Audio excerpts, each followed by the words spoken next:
Frustrated by a state backlog in processing their benefit claims, rallied and told their stories outside the governor's regional office downtown. Night after night trying to navigate the system while my bills are piling up. People who have lost work, whose families are depending on them. I'm struggling with 3 kids, and I've called everyone that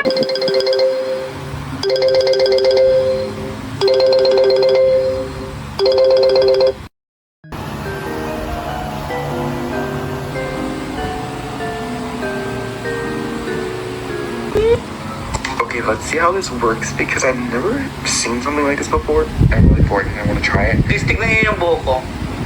Oh, ang healthy na tignan. Tapos wala na akong dandruff. Kasi problema ko talaga. Alam kong gusto mo ko para sa'yo, pero baby, hindi uubra.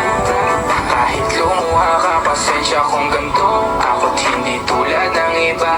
Baby, dito love story. I'm sorry kung alam kong gusto.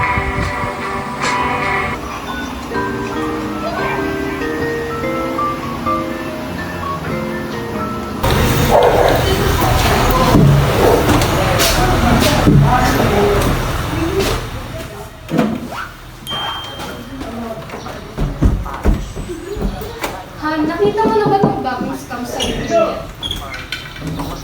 Oo, nakita ko na yan. Ikaw anak, alam mo na ba to? Kaya ngayon mag-iingat ka na sa mga scammer ah. Huwag kang click ng link.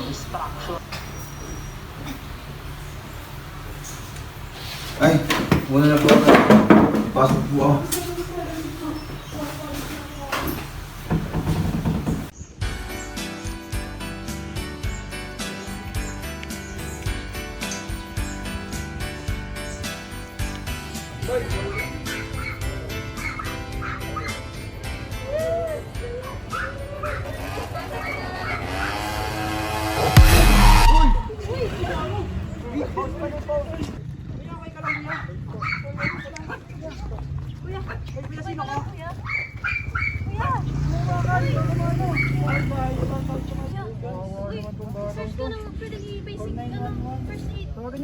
Tawagan nyo yung 911. Sakto may triangle advantage ako.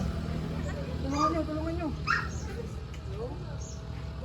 Makakas po, yun o. Kitang-kita. Yeah. Saan po massage nyo? Tatalihan ko po. Okay lang po ba?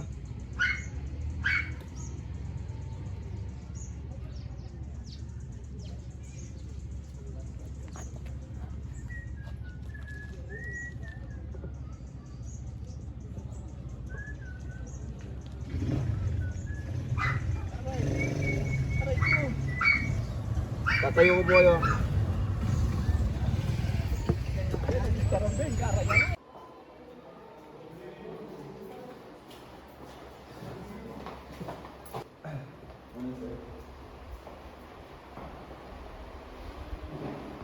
Uy, Mr. Aureliano, nakagaw mo ngayon para sa next subject ha? Saan dyan na po, sir? Okay, kasi class, maglakad mo na sa Google Class ng natin ngayon. Email ko. Hindi ko, sir.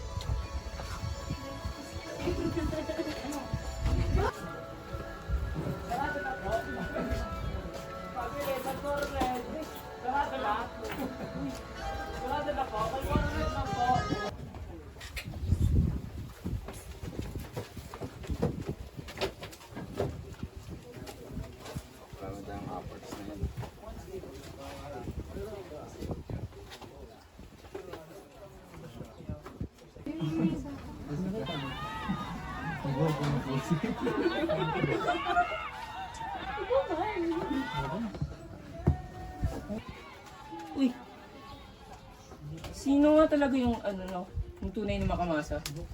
Si Linin ba o si Bonji? Ay, para sa akin si Linden. Kasi mas maganda yung mga plataforma niya, yung about sa education. Siyempre, mas kailangan natin yun, di ba? Oo, tama. Sabagay. Kayo pre, Sino sa inyo? Kami, ikaw ba? Siyempre, Bonji pre. Bonji per life. Bakit? Kaya mo to. 20 pesos per kilo. Sus, Siyempre, di naman Bonji. yan masusunod. Tapos, di ba? Sino yung Kaya yan. Sino yung walang bahay? Kaya yan. Basta Walang may bahay ng meeting. korupsyon. Kaya yan. Kaya yan. Hindi nyo kailangan magkawal dyan. Tumigil na kayo. Respeto na lang natin sila. Di ba? Talos na tayo.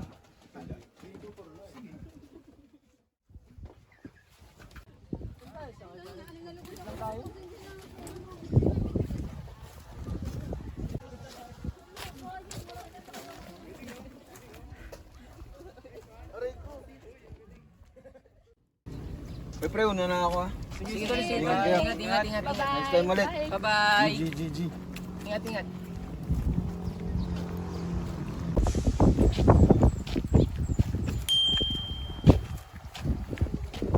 Uy, ano to? Nanalo daw ako ng house and lot. Nanalo ka ng house and lot with kiss from Ronan. Ay, sa kanya. Click this link. Click lang daw tong link. Wag. Baka scam lang yan eh. Baka makakanya. Wala man yan.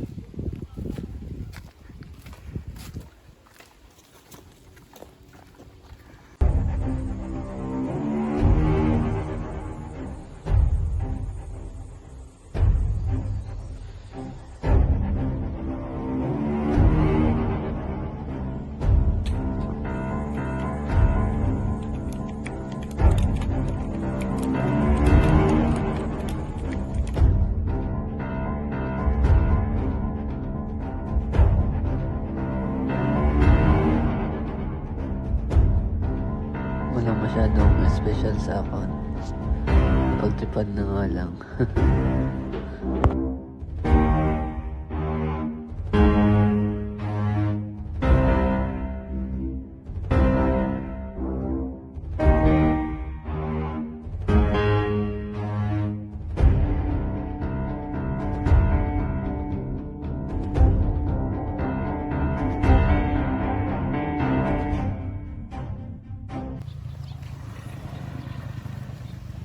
Uy, Asian, bakit kung ano yung nakalagay sa news feed mo? Tingnan mo mo dyan.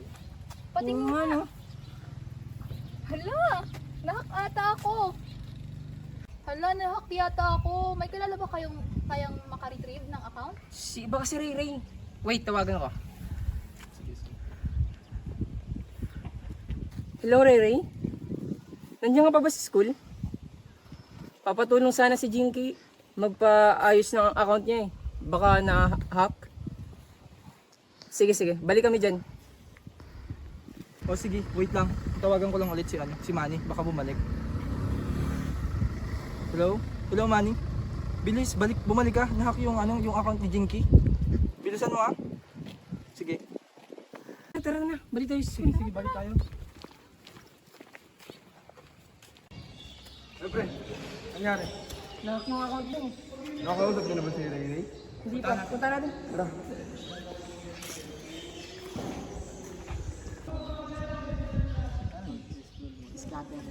Oy, Ray. Uy, pre. Magpapatulong sana kayo mag-retrieve ng account ni Jinky. Bakit? Ano nangyari? Nahak ata ako eh. Akin na yung email mo.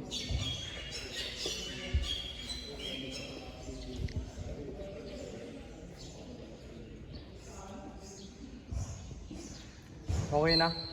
Huwag ka na mag-click na kung ano-ano. Ingatan mo yung privacy mo. Okay na, salamat. Pre, salamat. Sige ba? Salamat, tol. Maraming salamat. Salamat.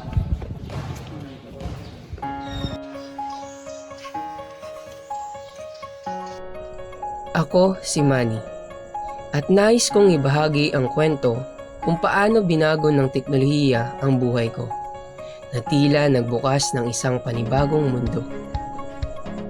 Tuluyan ang binago nito ang sistema ng komunikasyon, larangan ng edukasyon, ekonomiya at pati sa medisina. Ngunit sa kabila ng mga positibong epekto, hindi rin maikakaila ang mga hamong dala ng teknolohiya, kagaya na lamang ng adiksyon, mga isyu sa probisiya at kalusugan. Ngunit hindi natin may tatanggi na ang teknolohiya ay patuloy na nag-aambag ng malaki sa pag-unlad ng mundo. Ang susi ay ang tamang paggamit at ang pagtutok sa mga solusyon na magpapabuti sa ating kalagayan.